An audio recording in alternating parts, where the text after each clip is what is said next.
professor at Stetson University, and I go out with him. That's one of his graduate students there, and I go out with him sometimes when he's studying snakes, and I've learned a whole lot from this guy. I'm going to tell you a little bit more about him when we get to pygmy rattlesnakes, because that's his specialty. He's been studying pygmy rattlesnakes for 30 years. Closely related to the mud snake is a snake I've only seen twice in my life. The rainbow snake. You can see where it gets its name, folks. Look at all the colors on this snake. And this one lives near the coast, and it eats only one thing, eels.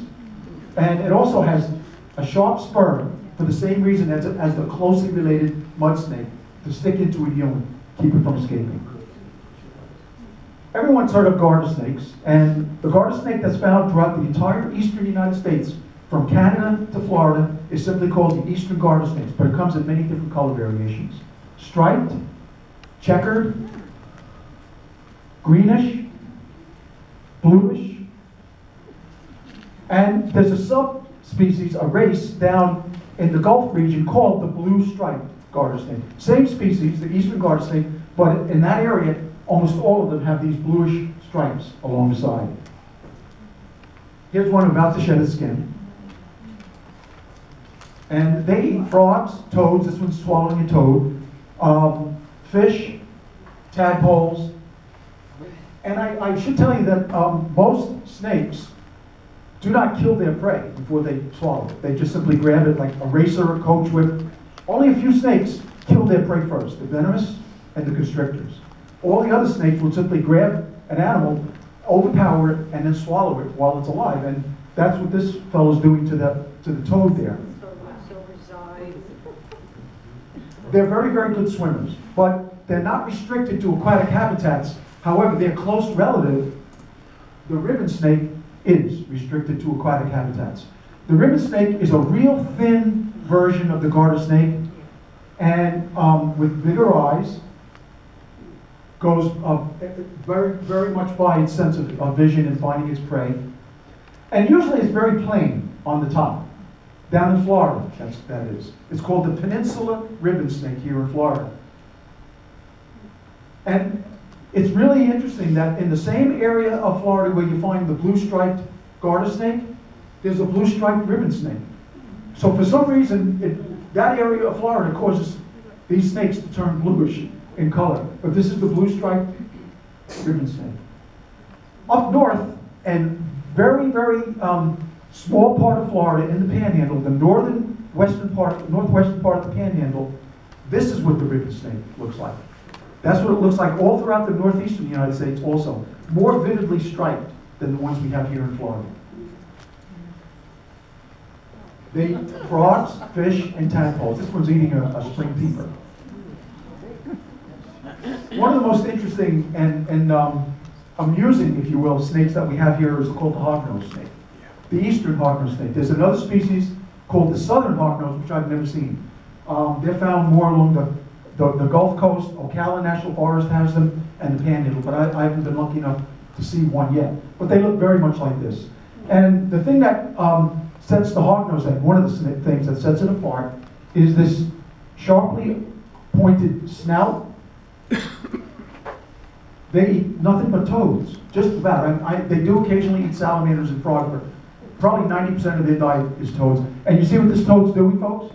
He's blowing himself up like a balloon to make himself difficult to swallow. But the hognose snake has two special teeth in the back that puncture it and let the air out. They come in a dark color variation. Again, look at the nose, sharp nose. That's what they use to burrow into the ground to look for toads. Toads spend most of the day underground. So the hognose snake follows the scent, and when he detects a toad underground, he digs with its snout. And they also do that to excavate nests in which they lay their eggs. They may be gray, black, or they may be found in this beautiful pumpkin coloration too. Very, very different colors for the same snake. And here's what they do, folks, to defend themselves. They put on an elaborate act. Let me just go back again and show you. Starting to puff up his neck there. This one's doing the same thing. And then they rear up and look like a cobra. And a lot of snakes will do something like this, and then it hisses very, very loudly. And if that doesn't work, it opens its mouth and bluffs a strike at you. It'll strike, but it'll never bite. It'll just keep striking at you. And then if that doesn't work, it rolls over on its back and plays dead. With its mouth open. And it'll stay like that for a long, long time. And if you walk away and keep your distance, you can look back and see the snake flip back over and try to get away. But if you flip him over, he'll immediately flip back on his back again. He'll do it a dozen times or more. Yeah, it plays a possum. One of the most beautiful and biggest of all Florida snakes is the pine snake. They get up to 7 feet long or more.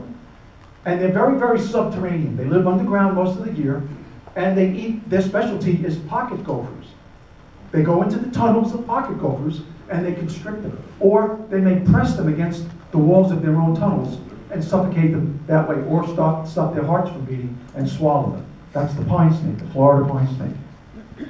And they have a hardened rostral scale right there, which, like the hognose snake, enables them to burrow into the ground.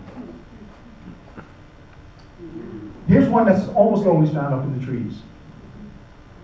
And it's the only snake I've showed you so far that eats nothing but insects. It's called the rough green snake. It eats mostly caterpillars, grasshoppers, crickets, soft-biting insects like that. It usually will not eat fuzzy caterpillars, but the smooth caterpillars like inchworms and caterpillars like that. Beautiful yellow color on the belly, and an orange tongue. And if you get close to one, they'll put on an act too. They're harmless snakes, but look what he's trying to look like there. When I got too close with my camera, he reared back and opened his mouth, and he also widened his head to look like a triangular head.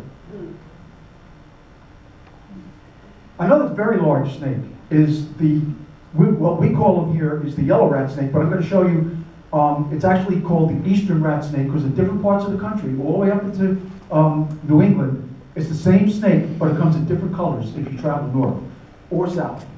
This is what they look like most of the time here in our part of Florida, Central Florida, with an orange eye, yellowish or orange body, excellent climbers. Yellow rat snake, or sometimes you'll find them on the road like that. Unfortunately, that's how a lot of them die. And if you get close, they rear up and get into an S shape like a rattlesnake, and they will strike. And they can bite. They're not venomous, but they can bite. Like my friend here, who offered to hold one for me while I photographed. You'll never do that again. Look over here. The snake bit him twice. And by the way, that shows you how wide the snake can open his mouth. That's how they can swallow something so large, twice as wide as their body or more. Another one that eats Cuban tree frogs. A woman called me up. My part of Volusia County, when anybody finds a snake in the house or in the garage and they don't want it there, they call me up. And I go overnight, rescue the snake, and relocate it. Very nearby so the snake won't get lost. I mean, snakes really memorize their area. They want to know where the drinking area is and the hiding area. So I usually let them go someplace safe. And so on her roof was this snake with a Cuban tree frog in its mouth. So I took a series of pictures, and they were published in a 2-page spread of Natural History magazine last year. But the main thing about this is another snake that eats a toxic animal. Cuban tree frogs have a toxic skin secretion. Here's one eating an knoll. But the most interesting phone call I got was a few months ago. There's a nursery, a tree nursery, a plant nursery near my house, and she called me and said, come over right away, there's this big snake up in the rafters of our building. So I went over, and sure enough, I saw this snake up there, and I climbed up the ladder and grabbed the snake. She said she wouldn't go back in the building until I got the snake out of her. But then next to the snake was a rat trap. She had a problem with rats also. So I said, you sure you want me to take this snake out? He's going to eat all the rats here. You won't have a problem with rats anymore. But she wanted me to get the snake out. So I took the trap down, and it already had a rat in it. Before I got down off the ladder, that snake, which was in my right hand, had grabbed the rat in my left hand. So when I got down, I released the rat from the trap, and the snake calmly finished eating it like this. There he is finishing the tail. So that snake wasn't nervous or stressed out or anything. Food was more important to him than the fact that I was grabbing it. This is what the yellow rat snake looks like as a hatchling. Not at all like the adult. And down south, near the Everglades, they start to get more and more orange with a redder and redder eye, until down in the Everglades they're known as Everglades rat snakes. However, I have heard now that you can't find too many of these anymore because the yellow color variation has traveled into the Everglades and interbred with that subspecies or geographical race. So there's very, very few of them now that look like this. And as you go north into Virginia, they're called greenish rat snakes. And then north of Virginia, they're called black rat snakes. The same species of snake, the eastern rat snake. But there is another rat snake in Florida, in the Panhandle, called the gray rat snake. Different species. Different enough that it's not the same as the eastern rat snake, but similar enough that they sometimes interbreed, and that's called the Gulf hammock rat snake. So it gets a little confusing. There's subspecies and separate species, but they interbreed sometimes. But anyway, that's the story with the eastern rat snake and the gray rat snake. And then we have the red rat snake, also known as the corn snake. Probably the second most common snake that I get phone calls about, because most of them are indoors. They get into a house or a garage, and people want me to come and take them. And I've probably gotten calls from 20 or 30 of these. In fact, I have one of them to show you that I actually caught in the person's living room behind their wall-mounted television. So the guy had to unscrew the TV and hold it while I grabbed the snake around the electrical sword. And I have him with me. But they're beautiful snakes. They're good climbers. They're the favorite snake collectors and breeders, and people make a living breeding these in different color variations and selling them at reptile shows.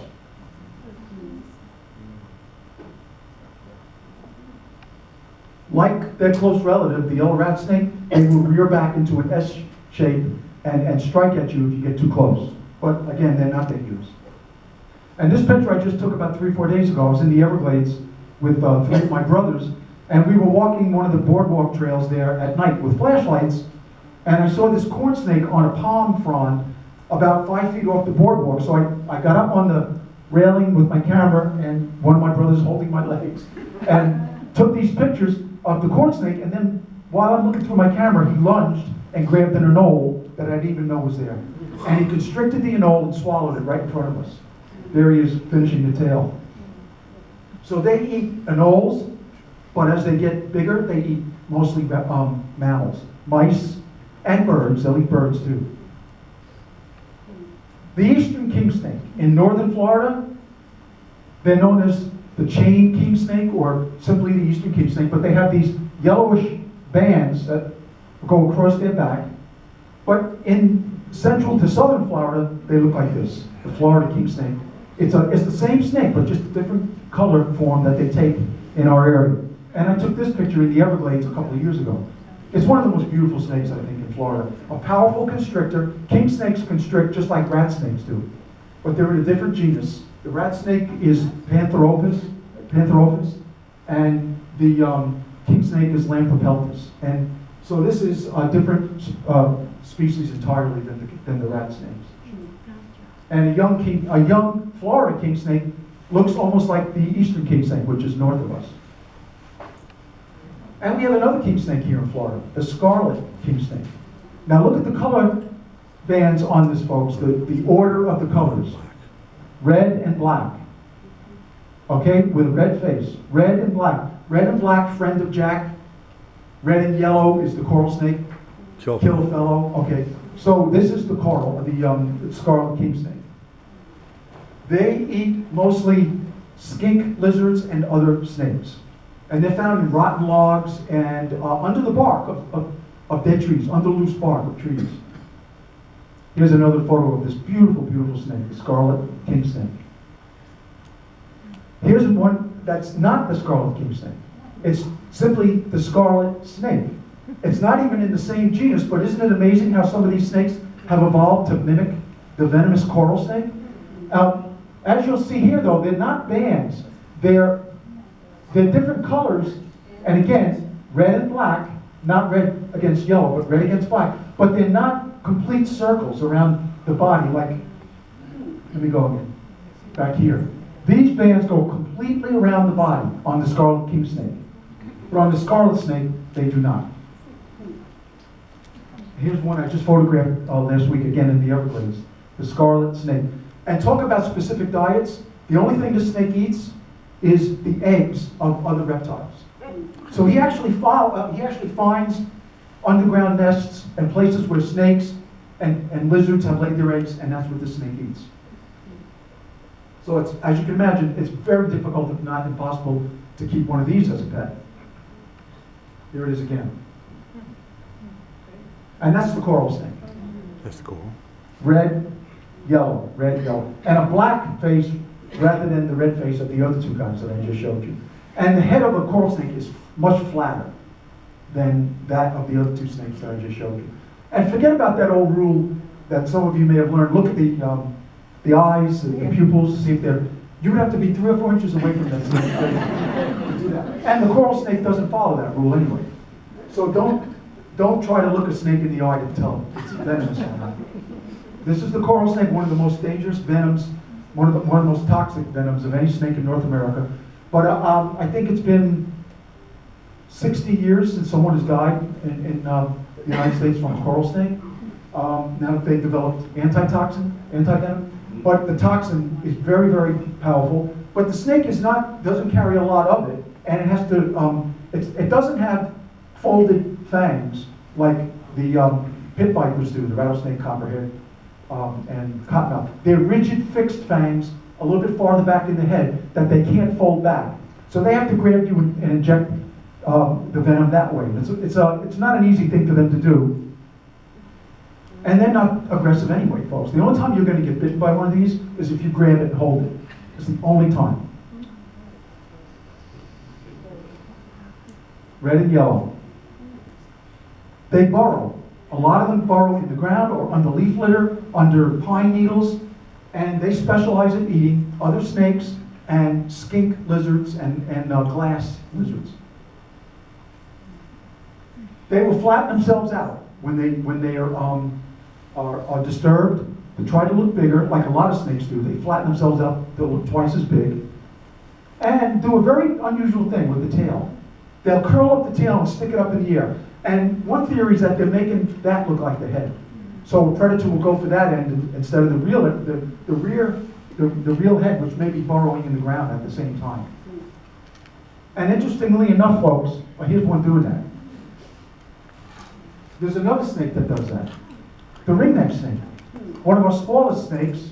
They're only about 12 to 15 inches long. Almost always found underneath logs, bark, floor mats, outdoor floor mats, things like that. And perfectly harmless snake. They eat little frogs and little lizards. And you can see where the name comes from, ringneck snake. But they're beautiful on the belly. Look at that. And again, they'll coil up their tail and do the same thing that coral snake does. The ringneck snake. The Florida brown snake is one that you find in residential areas more than any place else. And they come out at night. So if you drive the roads at night, again, rainy night's a good night to go out, a warm rainy night, you might see one of these guys, only about the size of a pencil. And they're out on the roads looking for worms that may also come out at night. And they eat slugs also. And they come in different color variations, but they always have this white cheek patch. Again, white cheek patch. Here's one that's more of a grayish color. And a rusty color, but again, the white cheek patch. Now, when I actually grew up in New York City area,